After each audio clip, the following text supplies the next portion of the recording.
दोस्तों, मेरे चैनल को जरूर सब्सक्राइब करें। आपका बहुत बहुत धन्यवाद।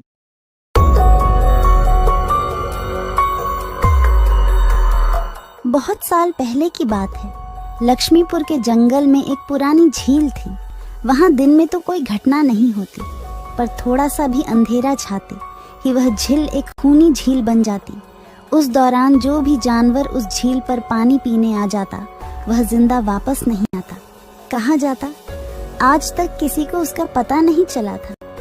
यही वजह थी कि जंगल के सारे जानवरों ने, यहाँ तक कि जंगल की राजा शेर ने भी उस झील को खूनी झील घोषित कर दिया था। अब पूरे जंगल में कोई भी शाम को उस झील की तरफ जाने की हिम्मत नहीं करता था।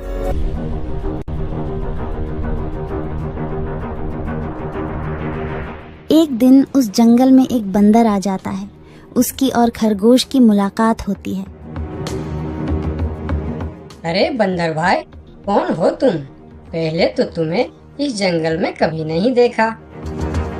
खरगोश भाई, आज तक मैं शहर में इंसानों के बीच चिड़ियाघर में था, किसी तरह आजाद होकर आया हूँ। क्या इस जंगल में मेरे रहने के लिए कोई जगह है? हाँ बंदर भाई, ये हम जैसे जानवरों का घर है, इंसानों का चिड़ियाघर नहीं। आओ, मैं तुम्हें पूरी जंगल की सैर करवाता हूँ, सारी जगह के बारे में बताता हूँ। जो जगह पसंद आए वहीं टिक जाना। और खरगोश बंदर को पूरा जंगल घुमाता है। हाथी, जिराफ जैसे कई जानवरों के रहने की जगह ही नहीं, वहाँ के राजा शेर की भी गुफा दिखाता है, पर उस खूनी झील के बारे में ना बताता है और ना उसे वह दिखाने ले जाता है। बंदर वहीं बरगद के एक बड़े से पेड़ को अपने रहने के लिए पसंद कर लेता है। वहाँ रहते हुए अभी उसे 2 दिन ही गुजरते हैं कि तीसरे दिन शाम को घूमता हुआ वह उसी खूनी झील के पास पहुँच जाता है। अरे वाह, कितने सुंदर झील है। जी तो करता है ठंडे ठंडे पानी में कूद कर नहा लूं, लेकिन सर्दी होने का डर है। चलो, आज सिर्फ ठंडा ठंडा पानी से अपना प्यास ही बुझा लेते हैं।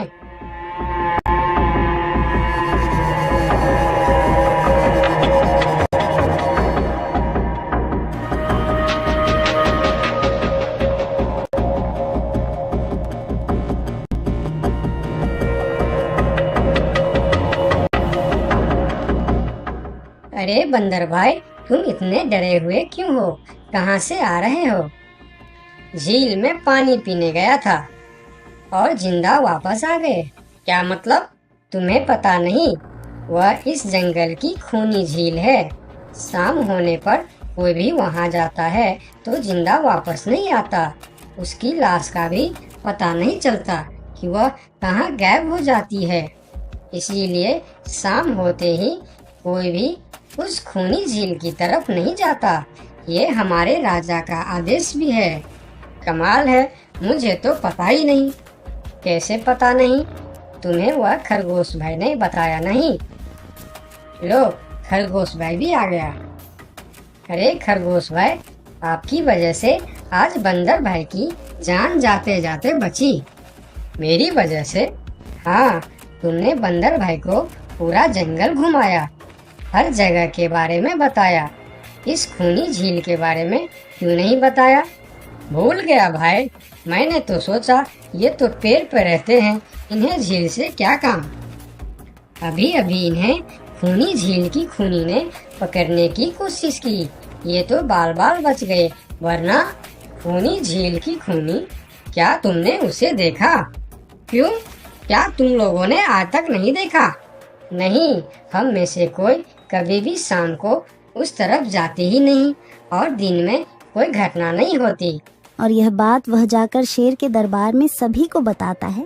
उसकी बात सुनकर किसी को भी यकीन नहीं आता है। क्या बात कर रहे हो बंदर? मैं सच कह रहा हूँ महाराज, लेकिन हम लोगों तो कभी आज तक देखा ही नहीं, क्योंकि आप लोग उसे खूनी झील समझकर दिन में ही वहाँ जाते हो और शाम होते ही आप लोग डर के मारे वहाँ जाना बंद कर देते हो। पूरे दिन वह मगरमच्छ झील में छुपा रहता है, शाम होते ही चुपचाप निकलता है और झील के पास पानी पीने आए जानवरों को खा जाता है। और आप लोग समझते हैं कि यह झील ही खूनी है, जबकि खूनी यह झील नहीं, इसमें छिपा हुआ मगरमच्छ है। हमें तो यकीन नहीं हो रहा है। वही तो बंदर भाई, हमें अगर पहले पता होता कि आप इतने बड़े झूठे हो तो हम अपने जंगल में आपको रहने की कभी जगह नहीं देते। अरे यार, आप लोग मेरे बात पर यकीन क्यों नहीं करते? मैं आप लोगों का भलाई के लिए ही बोल रहा हूँ। अगर तुम्हारी बात सच्ची है तो क्या तुम उस मगरमच्छ को हमें दिखा सकते हो? क्यों नहीं महाराज, आज शाम होते ही आप लोग वहाँ जाकर पेड़ और पत्थरों के बीच छुप जाना। और फिर शाम को वह सभी उस खूनी झील के पास जाकर छिप जाते हैं। झील के किनारे जाकर बंदर 2-3 बड़े बड़े पत्थर उस झील के पानी में फेंकता है। पत्थर के गिरने की छपाक छपाक की आवाज सुनकर मगरमच्छ पानी के अंदर चलता हुआ शिकार करने वहां आता है। मगर वहां पेड़ के पीछे छिपे दिखाई देते हाथी को देखकर वह सावधान हो जाता है और सोचता है, अच्छा, तो यह लोग मुझे छुपकर देखने आए हैं। अब मैं क्या करूं? हाँ, ये लोग तो बेवकूफ है, इन्हें फिर से बेवकूफ बनाते हैं। मैं फिर से पत्थर बन जाता हूँ। देखा, हमने कहा था ना, झील में एक बड़ा सा पत्थर है। हाँ, देखो, यही पत्थर तो हमें हमेशा रात में दिखाई देता है। हाँ, वही तो। ये पत्थर सिर्फ रात को क्यों दिखता है, दिन में क्यों नहीं दिखता, कभी सोचा है? हाँ, रात को चंद्रमा की वजह से पानी में ज्वार आता है तो वह पत्थर ऊपर हो जाता है। दिन में ज्वार नहीं आता तो पत्थर पानी में डूबा रहता है। उनकी बेवकूफी भरी बातें सुनकर बंदर परेशान हो जाता है। अरे यार, तुम लोग भी ना समझते ही नहीं। ठीक है, चलो एक काम करते हैं। तुम लोगों को लगता है ना कि वह बड़ा ही मजबूत पत्थर है। अगर यह खुद ही बता दे कि यह एक मजबूत पत्थर है तो मैं भी मान जाऊंगा और अभी गुलाटी मारते हुए झील में छलांग लगा दूंगा और तैरता हुआ इस तरफ से उस तरफ चला जाऊंगा। यह सुनकर मगरमच्छ के मुंह में पानी आ जाता है। लगता है आज बंदर का नरम नरम मांस खाने का मौका मिलेगा। वैसे भी ये सारे जानवर बेवकूफ है। आज तक मुझे पत्थर ही समझते आए हैं। मैं पत्थर हूँ, मैं मजबूत पत्थर हूँ। सुना आप लोगों ने? ये कैसे आप लोगों को बेवकूफ समझता है? अरे पत्थर भी कभी बोलते हैं क्या? अब सभी की समझ में बंदर की बात आ जाती है। रात भर सभी शेर राजा की गुफा में मीटिंग करते हैं। बंदर सही कह रहा था, यह मगरमच्छ जरूर कहीं दूसरे जगह से हमारे जंगल में आ गया है।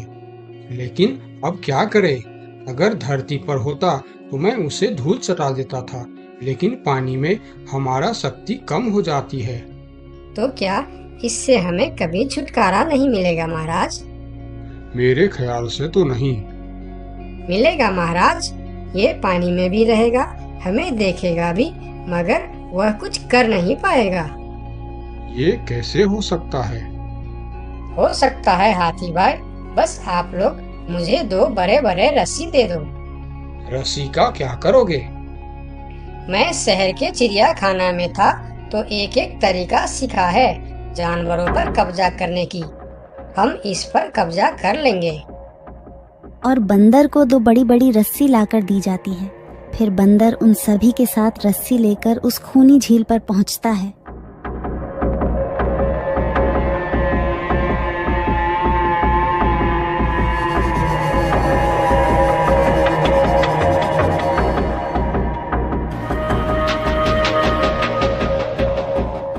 कल तक तो यह बंदर मुझे देखकर भागता था और आज पानी पीने आया है। लगता है ये भी दूसरे जानवरों की तरह मुझे पत्थर समझने लगा है। अभी इसे अपना निवाला बनाता हूँ।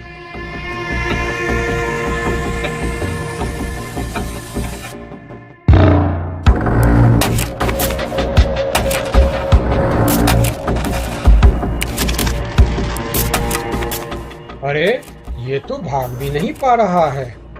अब यह जितना ज्यादा फरफराएगा उतना यह फंदा कसता जाएगा और चुपचाप रहेगा तो फंदा ढीला रहेगा। जैसे यह फिर हिलेगा फिर फंदा कसता जाएगा। अब ना यह इससे छूट सकता है और ना पानी में जा सकता है। अरे वाह, फिर तो यह हमारा कुछ भी नहीं बिगाड़ सकता। अब हम सारे जानवर इस झील में कभी भी पानी पी सकते हैं, कभी भी नहा सकते हैं। अब यह हमारा कुछ भी नहीं बिगाड़ पाएगा। अरे वाह बंदर भाई, मान गए। आपने तो हमारी समस्या ही खत्म कर दी, वरना रात भर हमें प्यास ही रहना पड़ता था कि हमें झील में पानी पीने गया और झील ने हमें खा लिया। तो आज हमें एक बात समझ में आई है कि किसी भी अफवाह के चक्कर में हमें अपनी जगह छोड़कर नहीं जाना चाहिए, बल्कि उस अफवाह का समाधान क्या है वह खोजना चाहिए, क्योंकि कोई भी जगह खूनी नहीं होती, उस जगह पर रहने वाला खूनी होता है।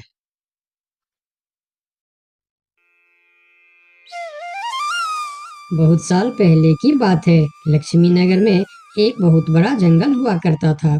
उस जंगल में शेर खान नाम का एक शेर रहता था। वह जंगल का राजा था। उसके शासनकाल में जंगल के सभी जानवर सुखी और शांति से रहते थे। यदि जंगल में कोई भी जानवर गलत काम करता तो शेर खान उसे दंड देते थे। वह कमजोर जानवरों की रक्षा भी करते थे। एक दिन शेर खान अपने गुफा के सामने बैठे थे। तभी उसका दोस्त भालू उसके पास आया। फिर दोनों दोस्त मिलकर जंगल और जंगल के जानवरों के बारे में आलोचना करने लगे। मैं इस जंगल का सबसे शक्तिशाली जानवर हूँ। मेरे सामने जंगल का कोई भी जानवर टिक नहीं सकता। क्या कहते हो भालू भाई? ये तो तुमने बिल्कुल ठीक कहा, लेकिन हाथी के सामने तुम बिल्कुल चूहे जैसे दिखते हो। क्या ठीक कहा ना मैंने शेर खान? भालू की बात सुनकर शेर खान बहुत क्रोधित हो गए। भालू, तुम्हारी हिम्मत कैसे हुई मेरे बारे में इस तरह की बातें करने की? तुम्हें पता है तुम किसके सामने बात कर रहे हो? मैं इस जंगल का राजा हूँ।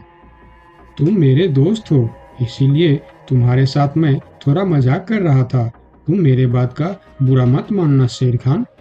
शेर खान नहीं, महाराज कहो महाराज। मैं इस जंगल का राजा हूँ, इसीलिए बाकी जानवरों की तरह तुम भी मुझे आज से महाराज कह के ही बुलाओगे। लेकिन शेर खान, हम दोनों दोस्त हैं, फिर भी तुम ऐसे क्यों बातें कर रहे हो? दोस्त है नहीं, दोस्त थे। आज से हमारी दोस्ती खत्म। आज के बाद मैं तुमसे कभी बात नहीं करूँगा। दोस्त कहकर मेरे सामने कभी मत आना। चले जाओ यहाँ से। अपने दोस्त का इस व्यवहार से भालू बहुत दुखी हुआ और वह वहां से चला गया। उसी जंगल में गोलू नाम का एक बंदर भी रहता था। वह दूसरों की चीज चुरा कर भाग जाता था। एक दिन गोलू की चोरी करते समय शेर खान के एक सिपाही के द्वारा पकड़ा जाता है और उसे शेर खान के सामने विचार के लिए लाया जाता है। गोलू को देखकर शेर खान कहते हैं, गोलू, तुम्हारी चोरी की किस्से जंगल के दूर दूर तक मशहूर है। तुम जानवरों के घर में ही नहीं, बल्कि मेरे दरबार में भी बहुत चीज चोरी की है। इसीलिए मैं तुम्हें पहाड़ से गिराकर मारने की सजा घोषित करता हूँ। आज से ठीक 2 महीना बाद तुम्हें पहाड़ से गिराकर मार दिया जाएगा। अपनी मौत की सजा सुनकर गोलू बहुत रोने लगा और बोला, महाराज, मैं अब कभी चोरी नहीं करूँगा। मुझे माफ कर दीजिए महाराज। मेरे घर में छोटे छोटे बच्चे हैं, मुझे छोड़ दीजिए महाराज। लेकिन शेर खान ने उसकी फरियाद नहीं सुना। तब एक सैनिक उसे ले जाकर जेल में बंद कर देता है। उधर गोलू का दोस्त भोलू को जब इस बात का पता चलता है, तब वह गोलू से मिलने के लिए कैद खाने में पहुंच जाता है और उससे कहता है, देखा गोलू, तुम पकड़े गए ना। मैं तुम्हें कितनी बार कहा था कि चोरी करना छोड़ दो। अब क्या होगा बताओ, कैसे निकलोगे यहाँ से? ये सब छोड़ो भोलू भाई, जो होना था वो हो गया। मुझे तो बस अपने परिवार की चिंता हो रही है। काश मैं मरने से पहले उनके लिए कुछ कर पाता। मेरे छोटे छोटे बच्चे हैं, बीवी है, अब उन सब का क्या होगा? मेरे बिना वह भी जीवित नहीं रह सकते। गोलू की बातें सुनकर भोलू सोच में पड़ गया। फिर वह शेर खान के पास गया और बोला, महाराज, मैं गोलू का दोस्त भोलू हूँ। मैं आपसे कुछ कहने आया हूँ। तो तुम गोलू का दोस्त भोलू हो। ठीक है, बताओ क्या कहना चाहते हो तुम। महाराज, मैं चाहता हूँ कि आप गोलू को कुछ दिन के लिए उसके परिवार के पास जाने दें, ताकि वह मरने से पहले अपने परिवार के लिए कुछ इंतजाम कर सके। मरने वाले का आखिरी इच्छा पूरा कीजिए महाराज। आप एक बार उसके परिवार के बारे में भी सोचिए। गोलू ने जो किया उसमें उसकी परिवार की क्या गलती है। अगर आप उसे कुछ दिन के लिए अपने परिवार के पास रहने दोगे तो शायद उसका परिवार बच जाएगा। मैं इस बारे में तुम्हारी कोई मदद नहीं कर सकता। अगर अपने परिवार से मिलने के बहाने गोलू भाग गया तो मैं किसको सजा दूंगा। शेर खान की बात सुनकर भोलू थोड़ा सोच में पड़ गया। फिर बोला, तो ठीक है महाराज, आप गोलू को छोड़ दीजिए। जब तक गोलू वापस नहीं आ जाता मैं उसकी जगह कैद खाने में रहूंगा। और अगर वह कभी वापस नहीं आया तो क्या तुम उसके हिस्से की मौत की सजा भी लोगे? थोड़ा सोचकर बताओ। हाँ महाराज, मैं इसके लिए भी तैयार हूँ। भोलू की बात मानकर शेर खान ने गोलू को कैद से निकालकर भोलू को कैद खाने में डलवा दिया। तब बाहर निकलकर गोलू ने भोलू को बोला, दोस्त, तुम चिंता मत करना, मैं समय से पहले ही वापस आ जाऊंगा।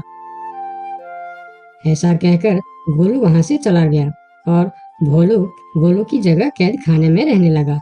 इस तरह बहुत दिन बीत गया, लेकिन गोलू वापस नहीं आया।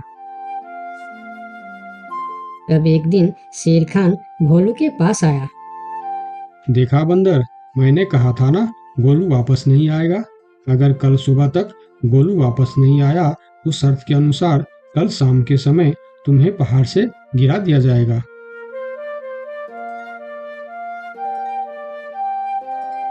अगले दिन भी जब गोलू वापस नहीं आया तब शेर खान और उनके सैनिक भोलू को लेकर पहाड़ के किनारे पर गए। फिर भोलू को खाई के किनारे खड़ा करके शेर खान ने कहा, देखा ना मूर्ख बंदर, तुम्हारे दोस्त तुमको धोखा देकर चला गया। अब तुम मरने के लिए तैयार हो जाओ। लेकिन इस बार भी गोलू नहीं डरा और बोला, कोई बात नहीं महाराज, मैं अपने दोस्त के लिए मरने के लिए भी तैयार हूँ। मैं यह जानकर बहुत खुश हूँ कि मेरा दोस्त अपने परिवार के साथ खुश है। मेरे आगे पीछे और कोई नहीं है, मैं तैयार हूँ महाराज। शेर खान और भोलू के बीच बातचीत चल ही रही थी कि तभी थोड़ी दूर पर गोलू उनके और आता हुआ दिखाई दिया। फिर पास आकर उसने बोला, तुम्हें ऐसा करने की कोई जरूरत नहीं है दोस्त। तुमने मेरे लिए जो किया उसके लिए तुम्हारा बहुत बहुत शुक्रिया। अब मैं अपनी सजा पूरी करने के लिए तैयार हूँ। महाराज, छोड़ दीजिए मेरे दोस्त को। गोलू, तुम्हें वापस आने की क्या जरूरत थी? मैं यह सजा ले लेता था। तुम्हारे घर में छोटे छोटे बच्चे हैं, बीवी है, उनका क्या होगा? मेरे परिवार में मेरे अलावा और कोई नहीं है, इसीलिए यदि मैं मर भी जाऊं तो मेरे लिए किसी को कोई दुख नहीं होगी। तुम यहाँ से चले जाओ। नहीं दोस्त, गलती मैंने की है, इसीलिए सजा भी मुझे ही मिलनी चाहिए। उन दोनों की दोस्ती को देखकर शेर खान सोचने लगे, ये दोनों अपने दोस्ती के खातिर एक दूसरे के लिए जान देने के लिए तैयार है, और मैं एक छोटी सी बात के लिए अपने सबसे अच्छे मित्र भालू से दोस्ती तोड़ दी। यह मैंने बहुत बड़ा गलती कर दी। मुझे इसका प्रायश्चित करना ही होगा। किसी को मरने की कोई जरूरत नहीं है। तुम दोनों की दोस्ती देखकर मैं गोलू की सजा माफ करता हूँ। और याद रखना गोलू, अगर तुमने फिर से चोरी की तो अगली बार मैं तुम्हारी सजा माफ नहीं कर पाऊंगा। नहीं नहीं महाराज, आज के बाद मैं फिर कभी ऐसा गलती नहीं करूँगा। आज से मैं ईमानदारी से मेहनत करके अपना परिवार चलाऊंगा। आपका बहुत बहुत धन्यवाद महाराज। ठीक है, अब तुम लोग यहाँ से जा सकते हो। उनके जाने के बाद शेर खान सीधा अपने दोस्त भालू के पास गया। भालू मेरा दोस्त, मैं यहाँ तुमसे माफी मांगने के लिए आया हूँ। मैंने जो उस दिन तुम्हारे साथ व्यवहार किया वह बहुत गलत था। मैं बहुत शर्मिंदा हूँ, मुझे माफ कर दो मेरे दोस्त। लेकिन महाराज, आपने तो कहा था महाराज नहीं शेर खान बोलो शेर खान। आज से तुम मुझे महाराज नहीं शेर खान ही बुलाओगे, क्योंकि दोस्त एक दूसरे के नाम लेकर ही बुलाते हैं। आज से तुम मेरे सबसे अच्छे दोस्त हो। गोलू और भोलू की दोस्ती देखकर शेर खान को अपनी गलती का एहसास हुआ और उसने भालू से माफी मांगी और दोनों फिर से दोस्त बन गए। तो दोस्तों, इस कहानी से हमें यह सीख मिलता है कि कभी कभी दूसरे के अच्छाइयों को देखकर भी हम अच्छा बन जाते हैं। इसीलिए हमें हमेशा अच्छे लोगों के साथ ही दोस्ती रखनी चाहिए और अच्छे अच्छे काम भी करने चाहिए। आपका बहुत बहुत धन्यवाद।